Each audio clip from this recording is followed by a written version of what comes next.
మన ముకుంద జ్యువెలరీలో the biggest ever mega diamond festival ప్రారంభం. Flat 25% VA off on zero making charges. Carat కి కేవలం 48,450 మాత్రమే. ఈ ఆఫర్ ఏప్రిల్ 25 నుండి మే 3 వరకు మాత్రమే. నమస్తే, welcome to CM progress report. ఈ వారం సీఎం రేవంత్ రెడ్డి ప్రజాప్రభుత్వం కీలక నిర్ణయాలు తీసుకుంది. సీఎం రేవంత్ ముఖ్యమైన శాఖలపై సమీక్షలు చేశారు.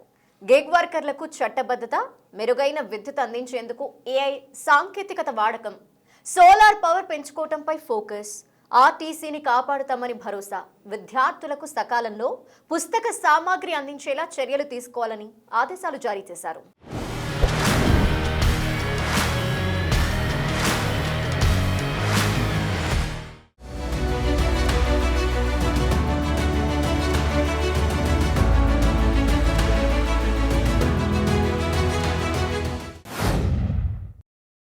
గిగ్ వర్కర్ల కోసం ప్రభుత్వం రూపొందించిన Telangana platform based gig workers 2026 bill అమల్లోకొచ్చింది. ఈ బిల్లుకు గవర్నర్ శివప్రతాప్ శుక్లా ఆమోదముద్ర వేయడంతో రాష్ట్ర ప్రభుత్వం గెజెట్ నోటిఫికేషన్ రిలీజ్ చేసింది. దీంతో రాష్ట్రంలోని గిగ్ వర్కర్లకు చట్టబద్ధత కలగనుంది. ఈ చట్టం అమలుకు అవసరమైన విధి విధానాలు, గైడ్ లైన్స్ రూపకల్పన కోసం ప్రభుత్వం త్వరలోనే కమిటీని ఏర్పాటు చేయనుంది. వారం 10 రోజుల్లో ఈ ప్రక్రియను పూర్తి చేసి మార్గదర్శకాలకు సంబంధించిన ఉత్తర్వులను రిలీజ్ చేసే ఛాన్స్ ఉంది. తెలంగాణలో దాదాపు 4 లక్షల మంది గిగ్ వర్కర్లున్నారు. వీరందరికీ సామాజిక భద్రత, బీమా లాంటి సౌకర్యాలు ఏమీ ఉండట్లేదు. దీంతో వారికి పని భద్రత, ప్రమాద, ఆరోగ్య బీమా, గిగ్ వర్కర్ల కోసం సంక్షేమ board, real time data verification వ్యవస్థ, పని ప్రదేశాల్లో విశ్రాంతి గదుల ఏర్పాటు, ఫిర్యాదుల పరిష్కారం, కార్మికుల నమోదు కోసం ఏర్పాటు సహా పలు సౌకర్యాలను కల్పించేందుకు రాష్ట్ర సర్కార్ ఈ చట్టాన్ని రూపొందించింది.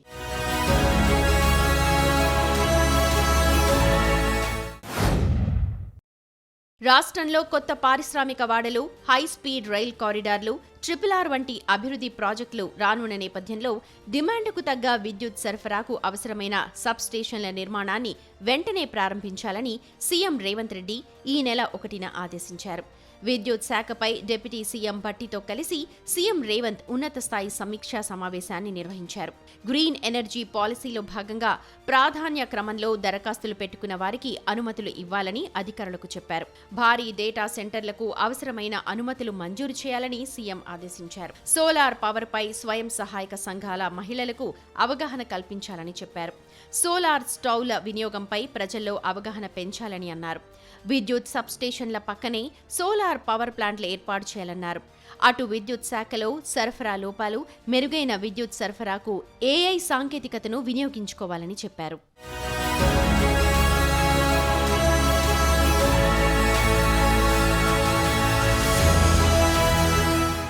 రాష్ట్ర రోడ్డు రవాణా సంస్థ TGS-RTC మనుగడ, గౌరవాన్ని పెంపొందించి ప్రయాణికులకు మెరుగైన సేవలందించేందుకు సమగ్ర కార్యాచరణతో ముందుకు రావాలని కార్మిక సంఘాల ప్రతినిధులకు సీఎం రేవంత్ రెడ్డి సూచించారు. ఆర్టీసీలో గుర్తింపు సంఘం ఎన్నికలు, ప్రభుత్వంలో విలీనంపై అన్ని సంఘాల నాయకులు సమావేశమై సమగ్ర కార్యాచరణ రూపొందించాలన్నారు. PRC అంశాన్ని పరిష్కరిస్తామని సీఎం హామీ ఇచ్చారు. ఆర్టీసీ సమస్యలను 100% పరిష్కరిస్తామని, కార్మికుల సంక్షేమం కోసం ప్రభుత్వం కట్టుబడి ఉందని సీఎం స్పష్టం చేశారు. సంస్థలను బలోపేతం చేసుకుని నిలబెట్టుకోవడంలో కార్మికులు సహకరించాలని కోరారు. ఆర్టీసీ కార్మిక సంఘాల నాయకులు ముఖ్యమంత్రిని జూబ్లీహిల్స్ నివాసంలో ఈ నెల 1వ తేదీన కలిశారు. కార్మికుల సమస్యల పరిష్కారం కోసం చొరవ తీసుకున్నందుకు ఈ సందర్భంగా కార్మిక సంఘాల నాయకులు సీఎంకి కృతజ్ఞతలు తెలిపారు.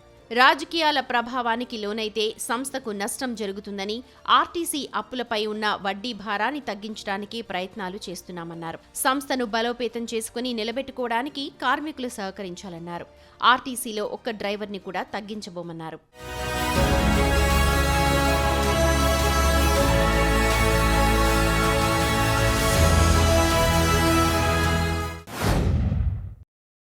విద్యార్థులకు అవసరమైన సామగ్రి అంతా సకాలంలో అందేలా చర్యలు తీసుకోవాలని సీఎం రేవంత్ రెడ్డి అధికారులను ఆదేశించారు. దుస్తులు, నోట్ పుస్తకాలు, ఇతర సామగ్రి సకాలంలో అందించగలిగితే విద్యార్థులు చదువుపై పూర్తి స్థాయిలో శ్రద్ధ చూపుతారని అన్నారు. విద్యాశాఖతో పాటు బీసీ, మైనారిటీ, ఎస్సీ, ఎస్టీ సంక్షేమ శాఖల పరిధిలోని విద్యా సంస్థల్లో రానున్న విద్యా సంవత్సరం నుంచి విద్యార్థులకు అందజేసే సామగ్రి, సెంట్రలైజ్డ్ ప్రొక్యూర్మెంట్పై ముఖ్యమంత్రి ఉన్నత స్థాయి సమావేశం నిర్వహించారు.